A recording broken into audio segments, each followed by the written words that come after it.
Başlayaq.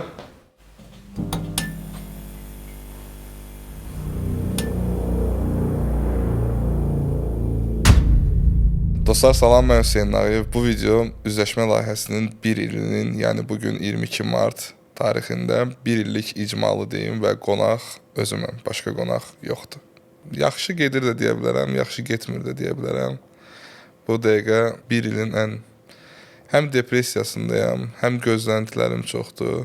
Nə belə, biraz qarışıqdır. Ümumiyyətlə, üzləşmə layihəsindən əvvəl kim izləyibsə bilir, hardasa üzləşmə layihəsindən 1 il öncə, yəni 2023-cü ildə sadəcə ofisdə oturmuşdum və kameranı qoydum qabağıma, insanlara çatdırmaq istədiyim mesajları çatdırmaq istədim, bilmədikləri şeyləri necəsə öyrətmək desəm biraz pis çıxar da, yəni biraz eqolu çıxar. Sadəcə danışmaq istədim və başladım insanlara bildiklərimdən, keçdiklərimdən və baş verən hadisələrdən nələrsə danışmağa çalışdım. Oradan başladı. Ümumiyyətlə, rus dilli olduğum üçün ruslarla, hətta biraz Amerika falan, onların YouTube'larında olan podkastlara baxırdım deyə fikirləşdim ki, niyə bizdə yoxdur desəm yanlış olar. Yəqin ki, kiminsə haqqına girərəm. Var idi, məndən əvvəl podkast çəkənlər var idi. Amma fikirləşirdim ki, o qədər deyil və o deyil. Mənim fikirləşdiyim kimi deyil. Və ona görə qərara gəldim ki, elə podkastdan başlayım. Blogerlik deyim, sənətimi, blogerlik karyeramı elə podkastlardan başlayım və podkastlardan insanlara məlumat verməyə çalışım. Tək olaraq yox, yəni o bir digər çəkdiyim həmin o sosial şəbəkələrdə, YouTube-da yox, Instagram və TikTokdan getdiyim yolda tək oturub qara divarda eləməyim. Kimləsə həm söhbət olum, bəlkə də həmin o həm söhbət vaxtı daha da həm söhbət gələn insandan daha maraqlı söhbətlər çıxar, daha maraqlı fərqli mövzulardan, fərqli yanaşmalarla yaxınlaşaram insanlara. Ona görə də podkast. Hamı verir bu sualı. Niyə? Üzləşmə başlayanda Mürdəşirlə başladın, sonra transgender, sonra heç gözləməli anda keçdi taksi şoförü. Belə deyək, həm belə alındı, çünki həmin vaxtlar eyni vaxtda axtarış eləyirdi və siyahımızda o insanlar var idi. Hətta ondan sonra bir 15-20 bölümün insanları var idi həmin o siyahıda. Elə oldu ki, bunları tapdıq, bunlardan başladıq. Mürdəşirlə podkast görməmişdim. Yəni, Ölüyanla digər ölkələrdə podkastlar var idi, amma hər ölkənin öz yanaşma tərzi, öz mental məsələləri var deyə və fərqli yanaşmalar var deyə, Türkiyədə bir başqa adət-ənənə var, bizdə başqa adət-ənənə var deyə başladıq Mürdəşirlə söhbət. Sonra transgender, o vəbşi üzləşmənin şeyi idi də, həm startı idi, həm də nə bilim, bəlkə də mənfisi müsbəti deyə bilmərəm. Mənfisi də oldu, müsbəti də oldu, açıq danışacağam. Mənfi tərəfi oldu ki, marketinq hiləsi deyəkmi?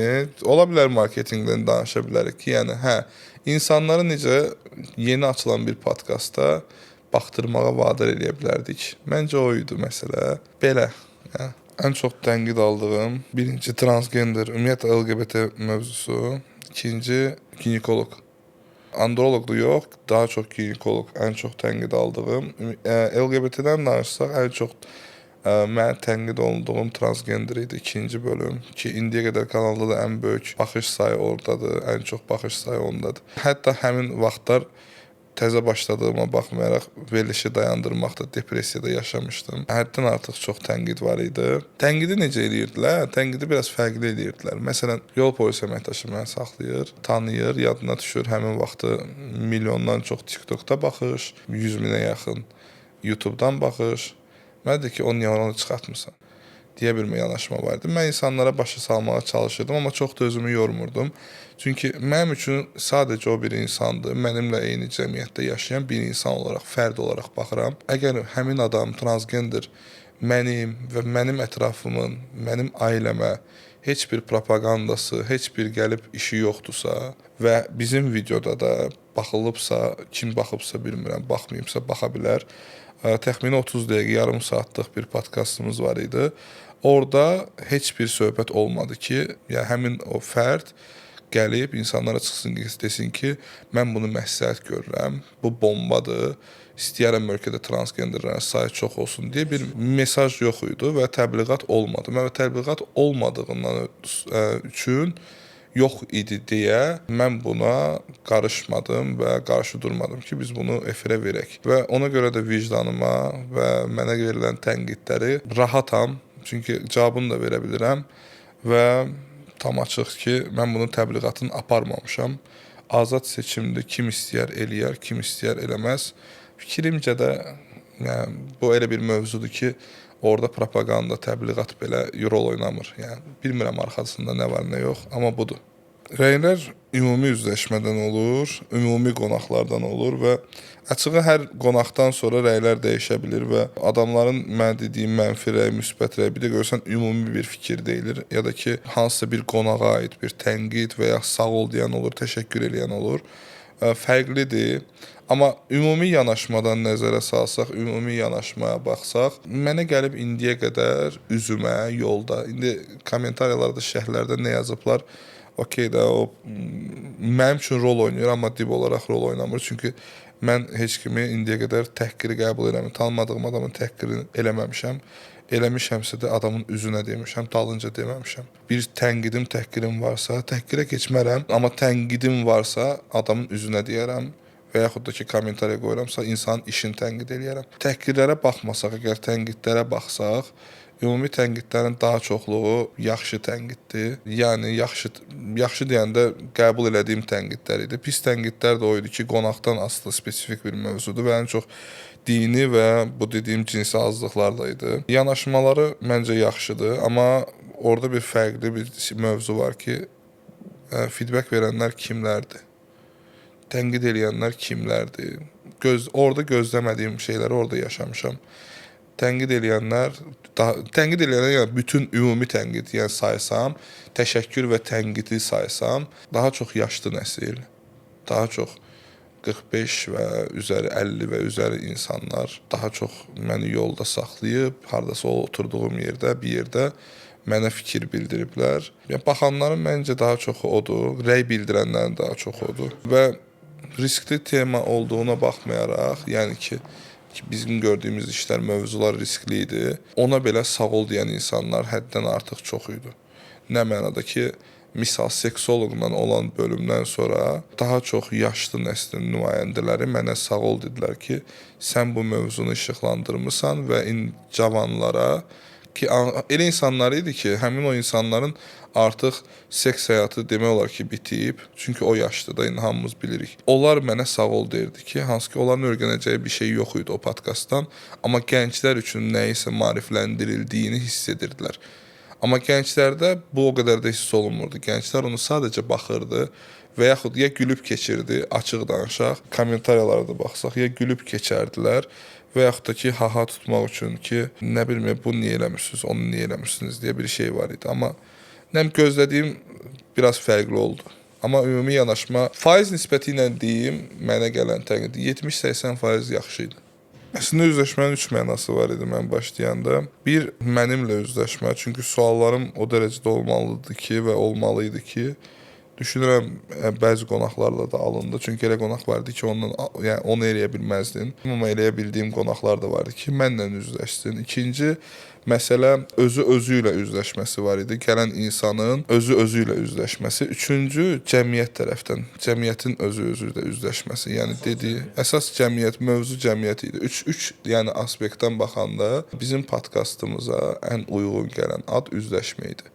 Ki, insan burada bizim danışdığımız mövzuları cəmiyyət olaraq otursun, hər bir şəxs fikirləşsin və üzləşsin ki, bu doğrudan da mənim həyatımda belədir və yaxud deyil, düzdürmü, düz deyilmi və hansısa bir özündə bir rəy formalaşdırsın, fikri formalaşdırsın, hansısa bir beynində olan tabunu, stereotipləri sındırsın və yaxşıya doğru getsin. Üzləşmə bundan daha yuxarısını gözləyirdim. Üzləşmənin indiki çatdığı yerdən daha yuxarısını gözləyirdim və məndə indiyə qədər bir dəftər var başlayanda. Mən hər işə başlayanda əvvəlcədən özümlə oturub xəyallarımı, ikinci hədəflərimi yazırdım. Xəyallarım daha çox idi, amma hədəfim indiki subscriber sayımız nə qədərdir? 37 mindir. bu günlərə baxsaq. Mən düşünürdüm hardasa bir 100.000 subscriberımız olacaq. Qonaq sayı aşağı-yuxarı beynimdə fikirləşdiyim qədər idi. Çünki üzləşmə digər podkastlardan, bir çox podkastlardan, hamısını deməyim, bir iş kimi, ciddi bir iş kimi yanaşdığımız üçün say var idi və hər həftə 2 bölüm çıxmalı deyə bir məcburiyyətimiz var idi. Arada olurdu force major hadisələrlə bağlı ki, o da çox olmayıb, səhv eləmirəmsə 2-3 həftə buraxmışıq, amma bir ilin tamamında ortalama 45 həftə və 2 videodan baxanda 90-100 arası bölüm olmalı idi. Çatdığımız yeganə skor deyim, hədəf deyim, o idi ki, eyni qədər hədəfi çatdıq. Amma digər tərəfdən baxış sayının az deyil, yəni müqayisə üçün naşükürlük eləməyim. Digər podkastlardan daha çox fevral ayında, axırıncı fevral ayında birinci yerdə bizik. Üzləşmə ən çox baxılan podkastdır. Amma daha çoxunu gözləyirdim. Hə, bu mənim üçün hədəfimin yarısı idi də deyə bilərdim. Heç kimdən dəstək görməmişəm. Maddi desəm də dəstək olmayıb, sponsor da özüm olmuşam. Üzləşmənin arxasında komanda işləyir. Komanda da daimi bu işlə məşğuldur və biz digər işləri ortaya atıb da paraleldə 4-5 iş görmürdük. Yəni üzləşmənin öz komandası, öz işi var idi və üzləşmə digər podkastlar. İnanmıram ki, elə bir podkast var ölkədə hal-hazırda. Mən görməmişəm. Varsa kimsə yaza bilər ki, sırf müəyyən günlərdə, müəyyən saatlarda əvvəlcədən hədəf olsun ki, bu həftə 2 dənə veriliş olmalıdır. Və biz komanda ilə oturub həmin o 2 podkastın çıxmağı, bundan arxasına biraz geçsək, hər gün gündə 2 reels, yəni 2 qısa video, short video YouTube, TikTok, Instagram və Facebookda paylaşılmalıdır və qonaq tapılmağı, qonağın gəlməsi və bunların hamısı həmin o komandanın əmək haqqısı, həmin bu görünən ofisin icarəsi, avadanlıqların alınması, hamısı öz hesabıma olub. Çünki mən bu işə girəndə dedim ki, mən bunu eləyəcəm. Düşünürəm alınıb, amma hal-hazırdakı vəziyyət biraz məncə suallarda var o, gələcək suallarda var. Nə bilim, gedirik də, hələ ki gedirik. Görək nə olacaq. Mən maddi tərəfi Azərbaycanda razı olmadığım tərəflər var, onu danışarıq. Mənə fərqli gələ biləcək və belə deyim də, məni təəccübləndirə biləcək qonaqlar varmı? Bəlkə də ölkədə 1-2 nəfər var ki, hansı ki onunla oturub podkast çəksəm, oturduğum anda təəccüblənərəm, təəccüblənərəm. Amma belə təəccübləndiyim olmayıb. Yəni, hər qonağım müxtəlif olub, hər qonağım fərqli olub, hər qonaqdan hansısa bir şey öyrənmişəm, doğrudan da izlədiyim insanlar olub. Belə, amma o adamı gözləmirdim. O adam belə yox. Yəni, mən gözləyirdim ki, doğrudan o. Ən belə, bu dəqiqə yadıma çıxır, danışa dediyim adamların biri, bəlkə də Rafael İskəndərov olub. Bəlkə. Ki, mən o adamı həmişə gördüyüm adam, həmişə oturub mən uşaqlıqdan bu şəhərdə falan konsertinə getmişəm. Yəni, uşaq vaxtı hardasa 7-8 yaşında olanda, 27-26 il bundan əvvəl, 2000-ci illərdə, bəlkə də yaşı çaşdıra bilərəm, amma uşaq idim, məktəb vaxtı uşaq idim. Oturub orada konsertdə bu şəhərdiyə baxanda deyirdim ki, onda Rafael Məlimiç orada belə uzaqdan da 20-ci, 30-cu sıradan baxırdım. Deyirdim ki, görəsən bu adamla nə vaxt oturub söhbət eləyə biləcəm. Qonaqlarımın içində o olub belə. Psixologiyamda bəzi dəyişikliklər var. Çünki 90 bölümdən çox, 90 fərqli insanla oturub danışıb, fikirlərimi təsir edən bir şeylər var idi. Psixologiyama çox təsir olub. Dəyişmişəmmi? Hə, dəyişikliklər var. Amma daha çox məyus olmuşam. Məyusluğum nədən ibarətdir? Mən gözləmədiyim insan, gözləmədiyim fikirlər almışam. Hətta bu fikirləri bildiyim də olub ki, məsələn, bu cəmiyyətdə belə çatışmamazlıq var. Amma bunun bu səviyyədə olduğum bilmədiyim şeylər var idi. Ki, o mənə pis təsir edir ki, mənim yaşadığım cəmiyyətdə, mənim 3 uşağımın böyüdüyü cəmiyyətdə belə məsələlər var. Mən şəxsiyyətimə nə qatdı? Mən şəxsiyyətimə onu qatdı ki, fikirlərin formalaşmasında kömək oldu. 2, tanınıram. Yəni demirəm ki, o məşhurlar hansısa digərləri yox. Özümə görə artıq bir yerə girəndə, hansısa bir cəmiyyət içi bir yer olanda fərqi yoxdur. Restoran olsun, tədbir olsun, fərqi yoxdur. Belə bir yerlərdə insanlar sima olaraq məni tanıyırlar. Bəzi artıq belə deyim də düşüncələrimin necə bir insan olduğumu indiyə qədər onu da ən çox izləyənlər və ardıcıl izləyən insanlar bilir ki, hansı düşüncəyə sahibəm, hansı təfəkkürə, hansı dünya görüşünə sahib insanam. Qarşılaşdığım digər bir şey, mənfi bir şeydən deyim, mənfisi nə olub mənim üçün, necə dəyişib məni. İstəmirdim belə olsun, amma belə tanıdılar, okey də, qəbullandım. Məni bir aparıcı kimi tanıyırlar. Yəni bir TV aparıcısı deməyim, biraz bilirlər ki, hamı bilir ki, mənim konseptim, layihə fərqlidir, amma məni aparıcı olmaq və jurnalist deyirlər. Olur elə bir söz ki, hansı ki, jurnalistsən, mənə bir sözü deyirlər ki, sən jurnalist olaraq bunu orada deməməliydin və yaxud jurnalist olaraq bunu orada yaxşı dedin, fərqi yoxdur. Mənfi və yaxud müsbət. Mən o jurnalist adını özümə istəmirdim. Amma mənə o ad, belə deyim də 5%, 10% belə olsa verildi. Aparıcı olaraq da mən aparıcı kimi tanınmaq istəmirdim. Artıq aparıcı kimi, üzləşmənin bir aparıcısı kimi tanınıram. Bir çoxlar bilir ki, layihə mənimdir, amma aparıcı sözün, yenə də mənim üçün pis söz deyil, təhqir etmirəm. Bu işlə məşğul olanlar, insanları da bol-bol uğur arzulayıram. Amma üzləşmənin başlayandakı məqsəd aparıcılıq deyil idi, sadəcə həmsöhbət idi. Yəni həmsöhbətlə aparıcılıq mənim beynimdə ayrı şeylərdir. Qonaqlarla düşünürəm ki, heç bir səhv buraxmamışam. Olub bir-iki fail adlandırdığım bir veriliş olub.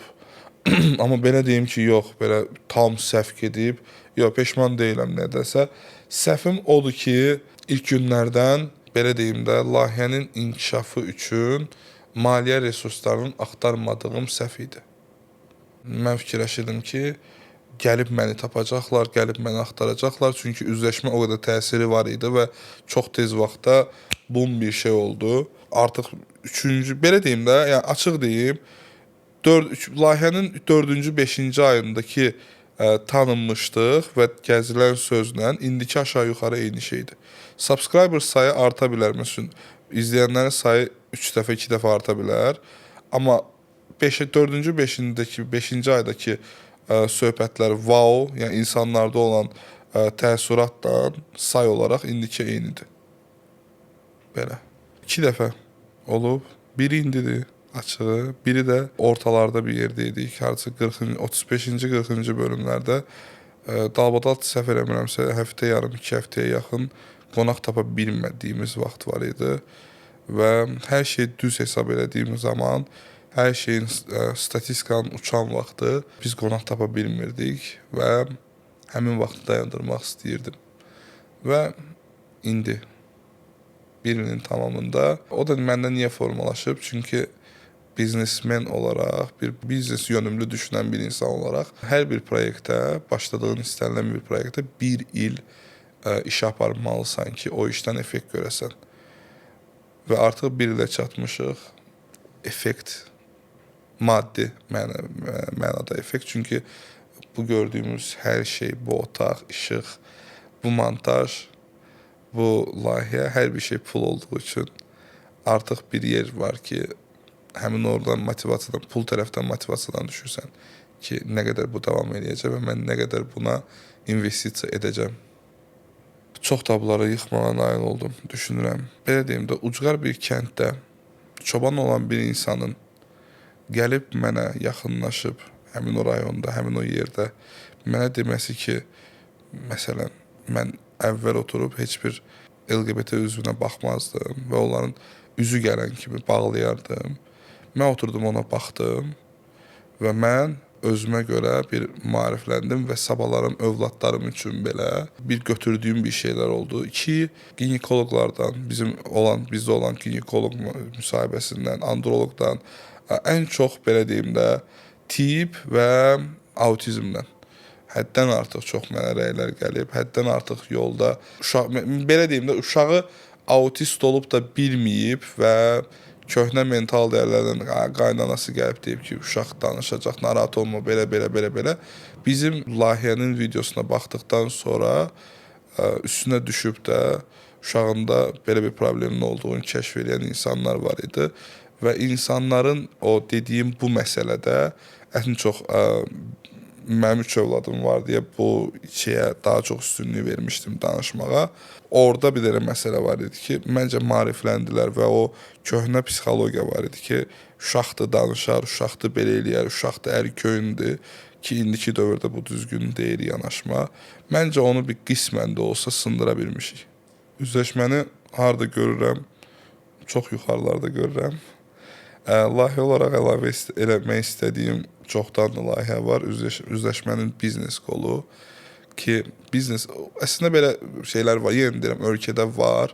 Deməyim ki, yoxdur. Sadəcə bunun podkast şəklində mən görməmişəm ki, fərqli biznes sahibləri, fərqli uğur qazanmış, hətta uğur qazanmamış, biznesdə olub fail eləyən, yəni batırmış insanları çağırıb onlarla podkast eləmək istəyərəm və bundan sonra hədəfim odur ki, Hüseyn Nağıyev olaraq tək üzləşmə yox, öz elədiyim proyektləri, öz həyat tərzimi insanlara çəkim göstərim. Layihə olaraq budur. Hamınızı Novruz bayramını təbrik edirəm. Süfrəniz bol ruzlu, bərəkətli olsun. Bizim videolara 18 yaşdan aşağı heç bir uşaq baxa bilməz əslində. Çünki biz, yenə də təkrarladığım kimi, YouTube'da 18 yaşdan aşağı, yəni kids kateqoriyalı olan akkauntları bloklayırıq. Bizi onlar görmürlər.